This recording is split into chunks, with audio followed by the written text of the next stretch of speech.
सुबह के 4 बज रहे थे। पूरा घर नींद की आगोश में था। तभी बाहर से कुछ आवाज़ में आने लगी। सुनकर रमेश की नींद खुल गई और वो उठ बैठा। पास ही सोती हुई अपनी पत्नी मंजू को जगाते हुए बोला, अरे ये बाहर से आवाज़ कैसी आ रही है, देखो तो जरा।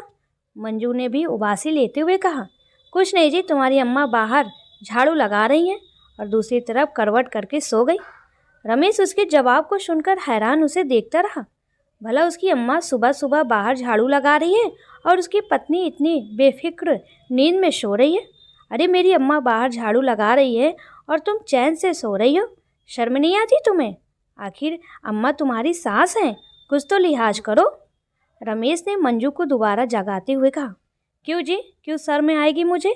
अम्मा जी तो मेरी सास है, लेकिन आपकी और आपके भाई सुरेश की तो माँ है। तुम दोनों तो बेफिक्र होकर सोते रहते हो। और मेरे अलावा इस घर में एक बहू और भी तो है, वो भी चादर ताने सो रही होगी। फिर सारी शर्म लिहाज की उम्मीद मुझसे क्यों? अगर अजीब लग रहा है तो जाकर बाहर अम्मा के साथ झाड़ू लगवा लीजिए और मुझे चैन से सोने दीजिए। कहकर मंजू अपनी चादर तान कर सो गई। रमेश मंजू को देखता ही रह गया। मंजू 2 साल पहले ही शादी होकर आई है, लेकिन आते ही उसने पूरा घर संभाल लिया। कभी किसी काम के लिए मना नहीं किया। खुद रमेश तो कमाने के लिए बाहर रहता था, लेकिन मंजू अम्मा की सेवा के लिए यहाँ यही रहकर परिवार को संभाल रही थी। घर में छोटा भाई सुरेश अभी 4 महीने पहले विवाह कर आई। उसकी पत्नी तनु, एक छोटी बहन शोभा और अम्मा जी ही तो थे। हाँ, अम्मा का स्वभाव ही थोड़ा गर्म है, उनसे बर्दाश्त बहुत कम होता है। जो मुंह पर आता मुंह फोड़ कर बोल देती, यह भी न देखती कि सामने वाले के दिल पर क्या गुजरती है। पर फिर भी मंजू ने कभी पलट कर जवाब नहीं दिया। फिर अब क्या हो गया? उसे तो यकीन ही नहीं हो रहा था कि ये वही मंजू है जो अम्मा के उठने के पहले उठ जाती थी और सुबह से लेकर रात तक सबकी सेवा में लगी रहती थी। अभी महीने भर पहले जब वो यहाँ से मुंबई गया था तब भी यही हाल था। पर फिर आखिर इन दिनों में ऐसा क्या हो गया कि मंजू इतनी बेफिक्र होकर सो रही है? आखिर जब उससे रहा नहीं गया तो खुद ही उठकर बाहर आ गया और अम्मा से झाड़ू लेकर बोला, ला अम्मा, मैं ही लगा देता हूँ झाड़ू, तू आराम कर। अम्मा ने उसे ऊपर से नीचे घूर कर देखा और कहा, अब यही दिन देखना बाकी रह गए थे कि तू झाड़ू लगवाएगा। उसे महारानी को नहीं बोल सकता था। आजकल बड़े रंग ढंग बदल गए हैं उसके। जब से छोटी बहुरिया आई है अपने आप को पता नहीं क्या समझने लगी है। अब रहने भी दो ना अम्मा, मैं ही लगा देता हूँ झाड़ू, तुम्हें तो झाड़ू से मतलब है ना। कहकर रमेश ने बात टालते हुए अम्मा से झाड़ू ले ली और खुद झाड़ू लगाने लगा। अब बेटा, बीवी को कुछ कहने की जगह खुद ही झाड़ू लगाने लग जाए तो भला कौन माँ बर्दाश्त कर सकती है। सो अम्मा भी शुरू हो गई और आवाज़ तेज करते हुए जानबूझकर बोली, ताकि अंदर सोती हुई मंजू को सुनाई दे, अरे तू तो रहने दे बेटा, अभी तो हाथ पैर चलते हैं मेरे, टूटे नहीं हैं जो उसकी मोहताज बनूंगी। शर्म ना आ रही उसे? यहाँ खसम झाड़ू लगा रहा है और खुद आराम से बिस्तर तोड़ रही है। घोर कलयुग है भाई। इधर मंजू को सब कुछ सुनाई दे रहा था, लेकिन उसके बावजूद वो उठकर बाहर नहीं आई। आखिर वो अब फैसला चाहती थी। छोटी बहू को प्यार और बड़ी बहू को धुतकार आखिर कब तक बर्दाश्त करती? तो वो इन सब के लिए पहले से तैयार थी। आखिर यह सब अम्मा जी का ही तो किया धरा है। जब से वो शादी होकर आई थी अम्मा जी ने कभी भी उससे प्यार के 2 बोल नहीं बोले। कई बार तो उसके माँ बाप तक पहुँच जाती, लेकिन सब कुछ वो बर्दाश्त कर रही थी। यहाँ तक कि पति बाहर कमाता तो 4-5 महीने में एक बार आता, उसे उसका भी सब्र था। पर नई बहू के आते ही अम्मा जी ने जो रंग बदला उसकी तो उसे उम्मीद ही नहीं थी। रमेश उसके लिए जब भी बाहर से कोई नए कपड़े लेकर आता तो अम्मा जी उसे यह कहकर पहनने नहीं देती कि तेरा पति तो बाहर रहता है, भला किसके लिए सज संवर कर रहेगी, फालतू ही नए कपड़े खराब करेगी। और वो कपड़े ले जाकर अपनी पेटी में रख लेती। पर जब देवर की शादी हुई और अम्मा जी ने वो पेटी के सारे कपड़े देवरानी के लिए निकाले तो उसकी आंखों में आंसू आ गए। उसने कहा भी, अम्मा जी ये कपड़े तो ये मेरे लिए लाए थे। तो अम्मा ने ये कहकर छिड़क दिया, तेरे बाप के घर में भी कपड़े देखे थे ऐसे? बेवजह का खर्चा क्यों करे जब घर में ही कपड़े रखे हों तो? अरे नई बहू को तो देना पड़ेगा, 5 आदमियों के बीच में हमारी भी इज्जत बनेगी। और वैसे भी तू कौन सा बारात में जा रही है?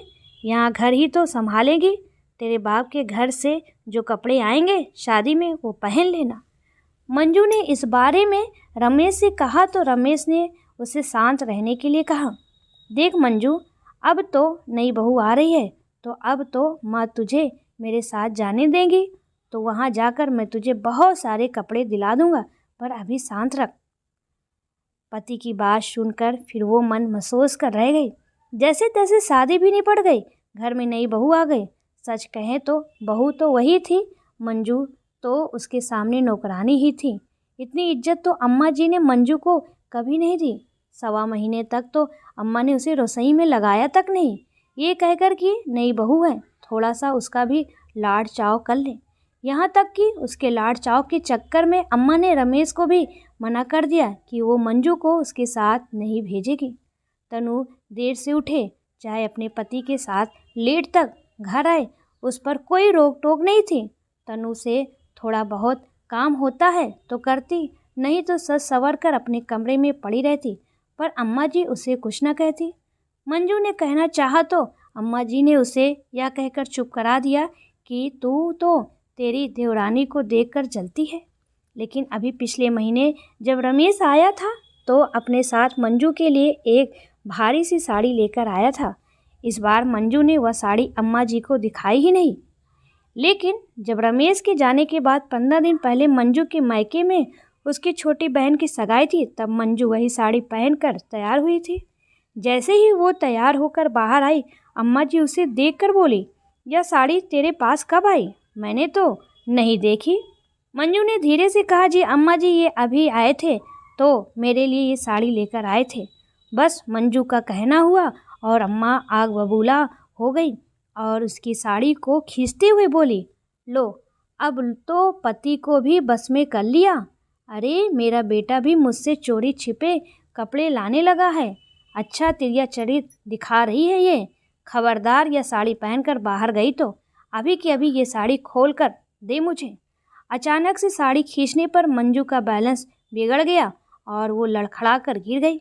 घर में उस समय देवरानी थी, लेकिन वो भी वहीं खड़ी होकर तमाशा देख रही थी। एक बार भी उसने अम्मा जी को रोकने की कोशिश नहीं की, पर अम्मा जी थी कि उनकी जवान रुक ही नहीं रही थी। कुछ लाज शर्म भी नहीं है तेरे में? ये तो मैं तुझे दबा कर रखती हूँ, वरना सिर उठाकर नाचने लग जाए। मेरा बेटा तो बाहर रहता है, आखिर इतना सज धज के किसके लिए जा रही है? उस समय सुरेश भी घर आ गया और यह सब देखते हुए उसने अम्मा को जैसे तैसे वहाँ से हटाया। मंजू वहीं पड़ी बिलखती रही। सुरेश उसके सामने हाथ जोड़कर खड़ा हो गया।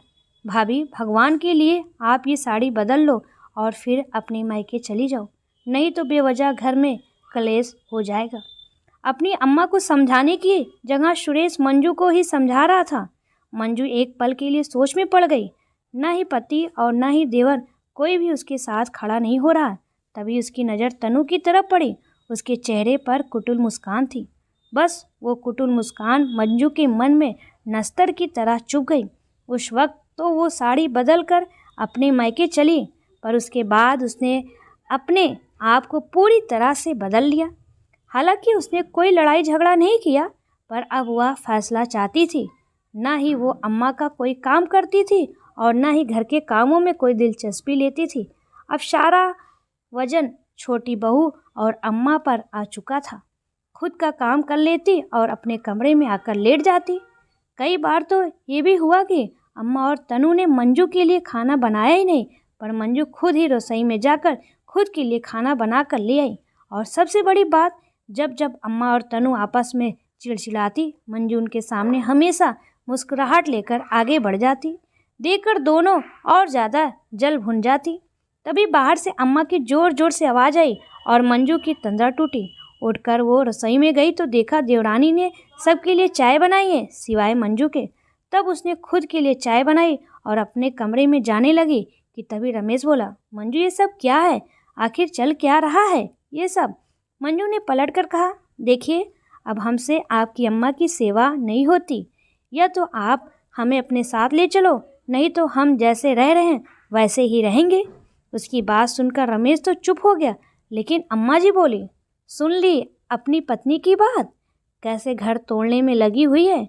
अरे इसी दिन के लिए इसे हम यहाँ लेकर आए थे कि हमारे घर के 2 टुकड़े करे। भेज दे इसको इसके मायके, तब अकल ठिकाने आएगी। ठीक है, तुम अपना सामान पैक करो, तुम हमारे साथ ही मुंबई जा रही हो। रमेश ने कहा तो अम्मा चुप हो गई और उसकी तरफ हैरानी से देखने लगी। तब रमेश ने कहा, अम्मा जब इसको मायके ही छोड़ना है तो मैं अपने साथ ही ले जाता हूँ। वैसे भी गलती किसकी है मुझे सब पता है, पर हम कुछ कहते नहीं तो मतलब यह नहीं कि आप हमेशा सही हैं। उस दिन क्या हुआ था मुझे सुरेश ने सब बता दिया था, इसलिए कह रहा हूँ आप भी यहाँ चैन से रहो और मेरी पत्नी को भी चैन से रहने दो। अम्मा कुछ कहने को हुई तो रमेश ने हाथ जोड़ लिए। अम्मा माफ़ करो, इससे ज़्यादा मैं अपनी पत्नी को और नहीं झुका सकता, कहकर रमेश अपने कमरे में चला गया। मंजू और रमेश दोनों उसी शाम वहाँ से रवाना हो गए। अम्मा अपना मुंह फुलाए बैठी रही। लोगों के सामने तो शुरू में जमकर बुराइयाँ की और लोगों ने चटकारे लेकर सुनी थी। अम्मा के सामने तो हमदर्दी जता जाते हैं, पर पीठ पीछे अम्मा पर ही हंसते हैं। पर समय के साथ उन्हें समझ में आ गया, जो सेवा बड़ी बहू ने की वो कोई नहीं कर सकता। आज अम्मा जी का स्वभाव धीरे धीरे नरम पड़ चुका है, क्योंकि वो जान चुकी है कि उन्हें रहना तो छोटी बहू के साथ ही है, क्योंकि इतना कुछ होने के बाद बड़ी बहू तो अपने पास बुलाएगी नहीं और छोटी बहू वो इतना झेलेगी नहीं। तो दोस्तों, आपको ये कहानी कैसी लगी प्लीज़ कमेंट में ज़रूर बताएं।